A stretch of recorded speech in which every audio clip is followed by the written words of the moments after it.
I have not done a video in a little while. I've been meaning to, but I have been swamped with all sorts of stuff. But today I am working on a mixed set. So it's going to have curly, bumpy, and straight woolies. And I thought that would be a fun one to work on. So I've separated them out to all three different kinds. This is the wavy one. And so I'm just gonna, I start off by rubbing them. This helps felt them a little bit better. So I've done the once roll. I was gonna do a video on that, but you guys have seen those rolls, okay? So those rolls I will demonstrate, okay?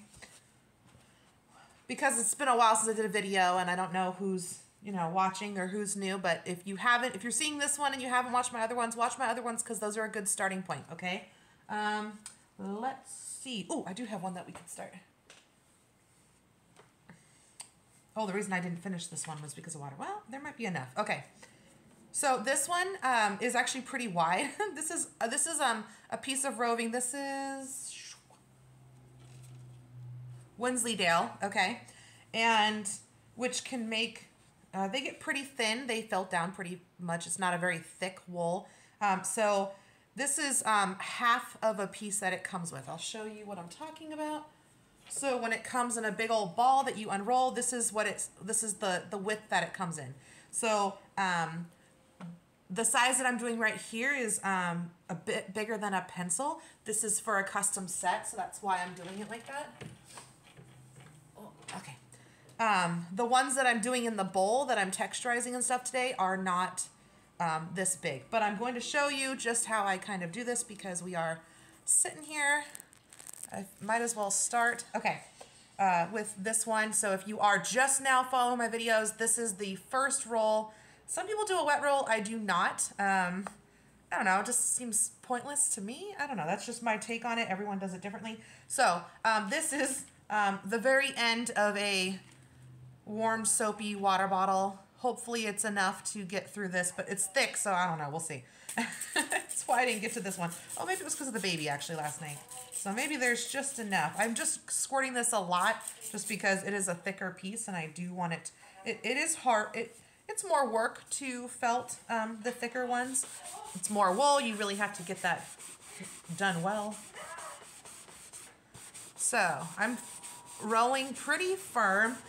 You can roll gentler. I did originally with when I first started, and or for whatever the reasons, if you're trying to be gentle, I'm more gentle with my micro woolies, honestly. Whereas this one doesn't need to be as gentle because it's pretty solid. But the firmer you are in their first roll, the less rolling you have to do going forward. So that is kind of the idea there. Let's see here. I feel like that is a good first roll right there. This is nice and solid. It's not fully rolled. It is not fully felted, I should say. It is fully rolled, but not fully felted, but enough to my satisfaction for right now.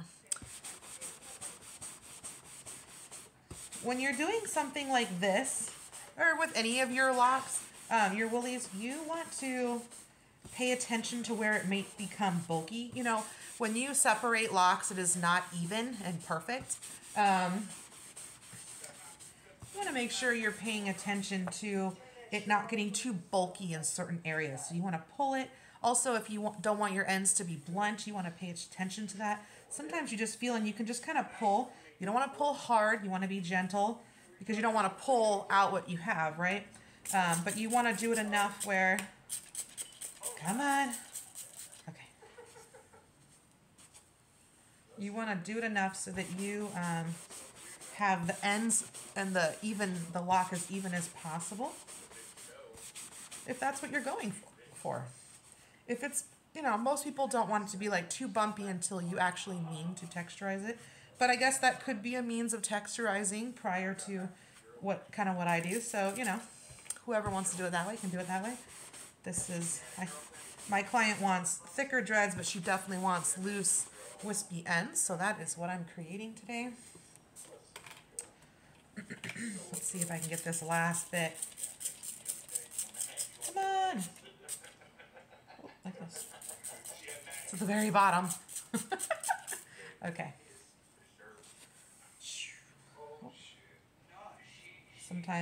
Sometimes in the white wool you will find little pieces of brown hair and black hair. Sometimes those just add a little, sometimes you can't see those after you're dyeing, depending on what colors you're dyeing. But you know, if someone wants blonde, you might want to get rid of them.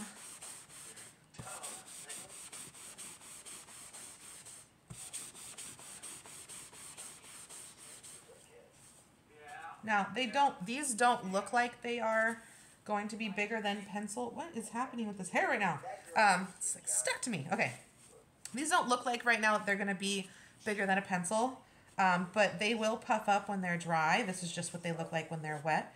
And again, I will be texturizing these, so they will become what I want them to become at the end here. But I don't want it to be too bulky at the ends. Like I said, my client wants wispy ends, so I definitely want to work the wool down so that I do not have blunt ends with this.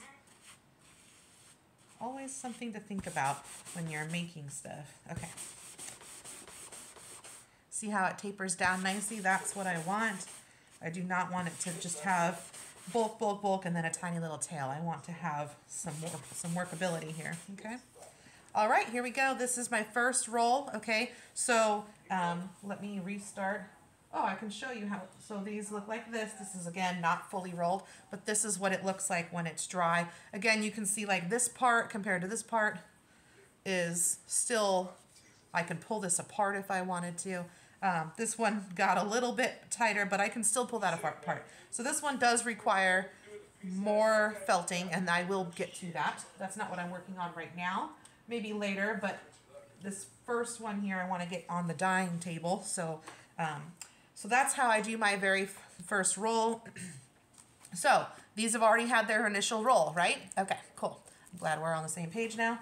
This is hot water. Hopefully it's still pretty warm. Okay. So I'm going to, this is when I rub it on here. So I'm going to hand texturize these, okay? But I like to start by getting all of the parts that feel like fluffy, puffy, however you want to put it. You can kind of tell like this part right here has just been the first roll. It has not gone on here, but some of these have gotten nice and tight and thinner. You can kind of tell when you pull them in, okay? There's not a great way to demonstrate this. These are still puffy. I can tell by the way I've also turned my wool. Obviously over here, I kind of went in a circle here. I like to make sure that they rub against each other. As you can see, I'm already getting texture just by doing this. This is not as much texture as I want, although this particular wool, which is Wensleydale, does give texture very quickly, which I like. I like that about Wensleydale. Teeswater is also similar. Masham does kind of crimp up a little bit, but not the same as Wensleydale. Wensleydale, as soon as you put them on the drying rack, you do your first roll, they will start to crimp up. The first time I worked with it, I didn't even hand do it. I just left it to dry kind of crimpy, and I was kind of pleased with that.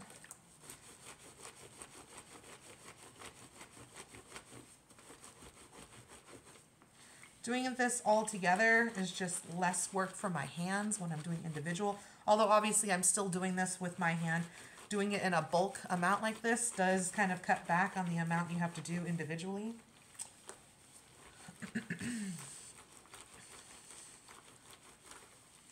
Okay. You know what? I need to get a bowl with cold water. Hold on a second.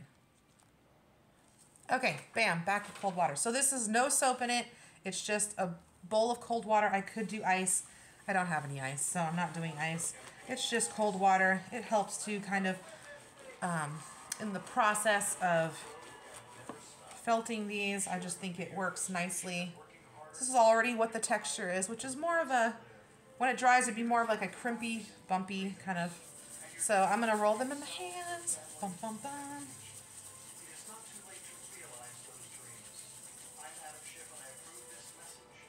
And then I'm just checking them to see what I want them to look like.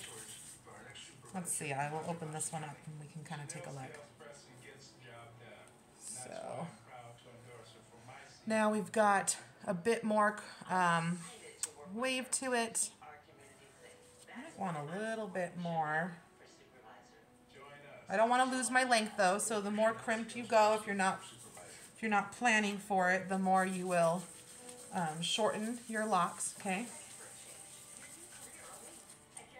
You could just open this up. You could leave it on a towel to kind of cool when it's still all bunched up. You could just straight open it up and lay it over here.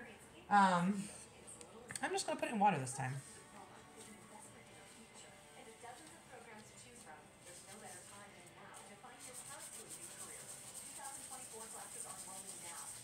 There we go. This part is a little tedious, just like a lot of other parts of this. It's kind of a lot of steps. It's a lot of handwork.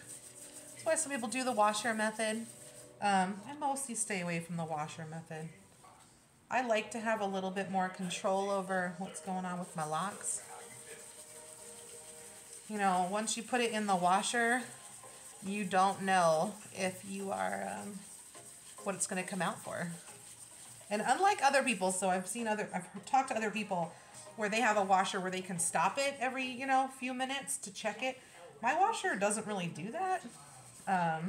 I would have to, just move this up a little bit. It locks, and so as it goes through the process, I can't really open it. Or it'd be filled with water. I don't know. So I just do it on gentle if I do it, but mostly I don't. I've done it kind of for videos or to test some stuff out, or sometimes for, just to, certain wools do act better on it. Like Masham does well in the washer. Lincoln does well in the washer.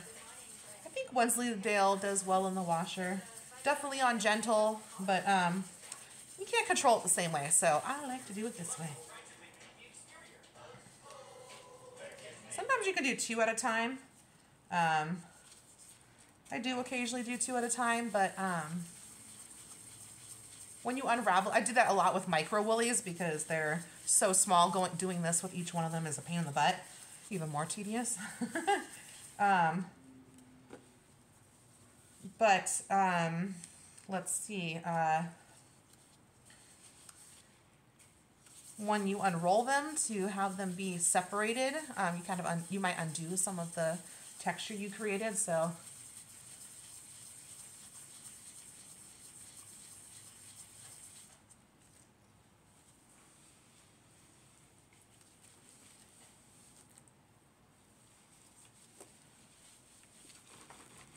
Find any spots that don't seem like they are as, they still seem a little bit on the puffy side, just go for it and rub them on here a little bit.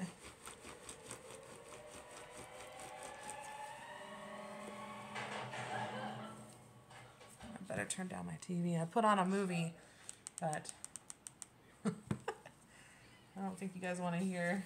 It's like a scary movie, so it's going to have its intense scene. I like to watch these in the daytime while I'm working on woolies here.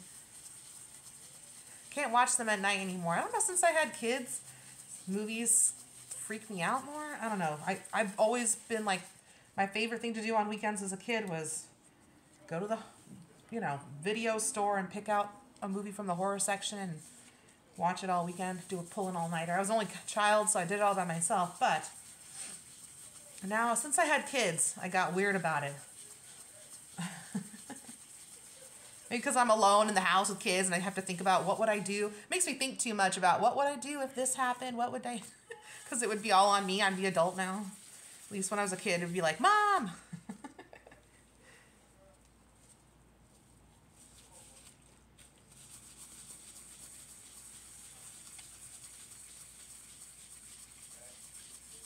This is how we do it.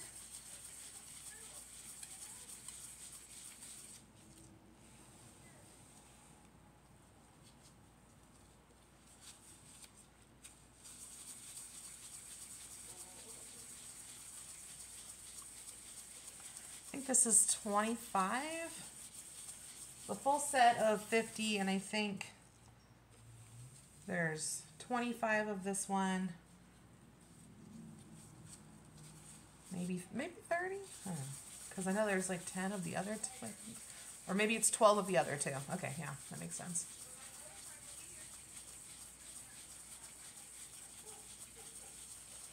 sometimes you'll have more than you need for a set, just because of the way you have to divide it. And I just throw those in for people. I don't think they ever count it, and they probably don't ever notice. But you know, if it's 50 and I have 52 or something, or 54, because of the way I have to divide it, I just throw them in there.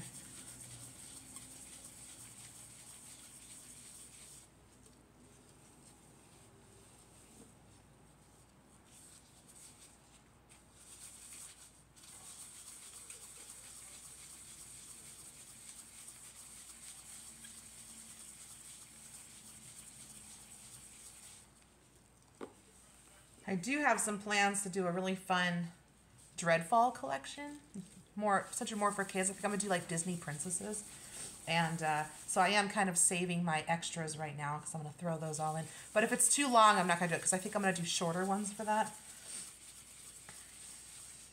In fact, I have people ask, you know, randomly for short, if anyone does like short sets, like short, we call them shorties, or I call them shorties. I don't know what everyone else calls them, but and I don't usually have a lot like to show. I do have some, but not a lot that are just like available. But I might start doing some shorter collections just to have them available. You know, you're always trying to, as a maker, since there's lots of makers, always trying to think of something new to kind of stand out or offer that, you know, maybe isn't so popular with everyone else. I think every maker's probably in that position at times. Like, what can they do to kind of show off their work that, you know, is different than other people's?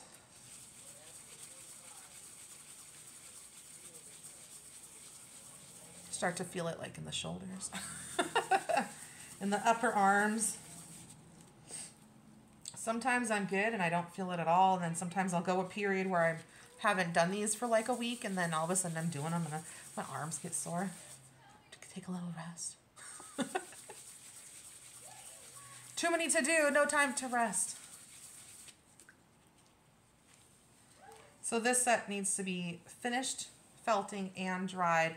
I want to have it mailed out tomorrow. So it has to be dyed and then dried. So this is an important one. And then I have some to roll. So what I'm going to do is actually finish these.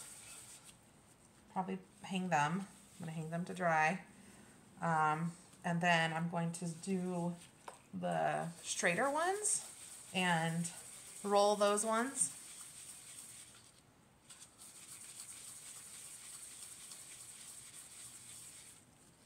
Give my arms a little break doing a different kind of muscle use.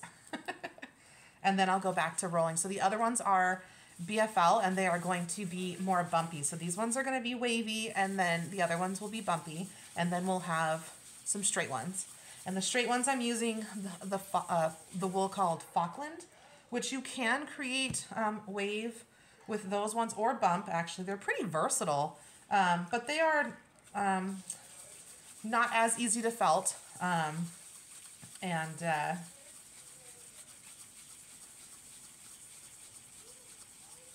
But I like them for straight woolies instead of merino. And they're also very soft. And they create a really nice texture too. But you do have to pay attention. You're getting them nicely felted. Because even if I do this with them, if I've done a once roll and I do this, sometimes it doesn't fully felt them just by doing the hand. So I just have to pay attention to what I'm doing. Can't go as fast as this. This is felting really nicely. These will be fully felted once I'm done doing this. Some wool just doesn't felt as easily as others. It's just the way it goes. So everyone, you know, finds their preference, sees what they like, you know, the textures that they like. Okay. I'm going to put these to the side. Pull these over here.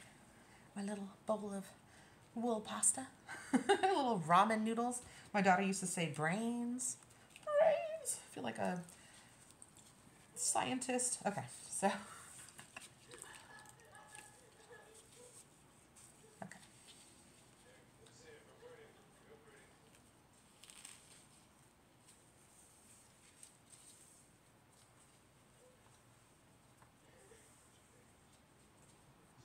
Doing a custom set, you can always start. I don't have my yardstick with me, but sometimes I have my yardstick right here, and as I pull them out, I check and make sure I'm in the range that I want to be in.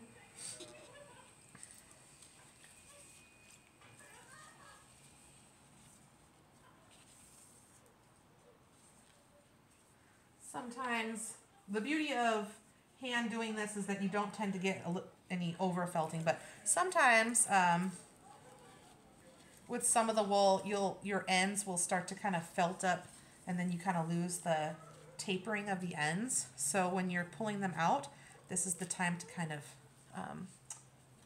pull them out as well and make sure that they are, you know, how you want them to be. Because sometimes the ends, because they're so tiny, will felt into the part bigger than them. So these are kind of the ends. Oh, sorry. These are the ends that I want them to be.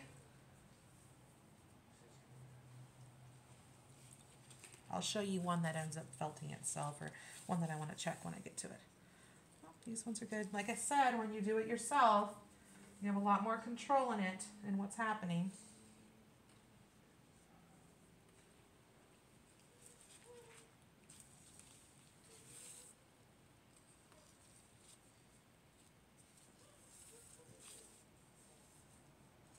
There we go.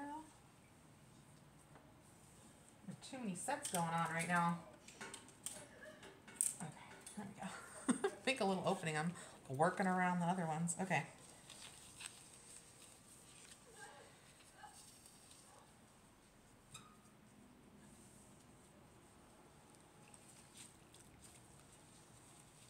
So I'm also going to do, so I think I'll stop this video so I can post it. So you guys can kind of see the progress with this one. I thought this was an important one, even though I've shown this method before. I did it with my daughter, and you know, mostly everyone appreciates all the family videos, but some people have pointed out sometimes they're a little chaotic and you might miss important information. I always welcome you guys to ask questions in the comments, and I am fairly good about getting back to people. But I definitely suggest that you ask questions just in case. But I wanted to do this video to kind of show exactly how I do it without the interference of other people. My assistant, who's amazing, she has not been helping. We haven't really been doing videos, but she has not been helping me with videos right now. Let's see. You know what? Okay, I can tell right away. This one, I believe, is my BFL. I'm going to show you why I know that that's different. Let's see here.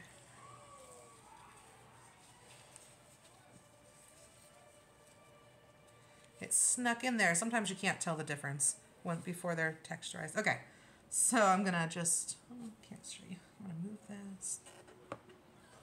Move this over. Right here. Okay. And move this right here. Oh, in the video you cannot tell very well. I can tell very much. Okay. So, let me make sure this is... Okay. So, oh my goodness. Let's see here.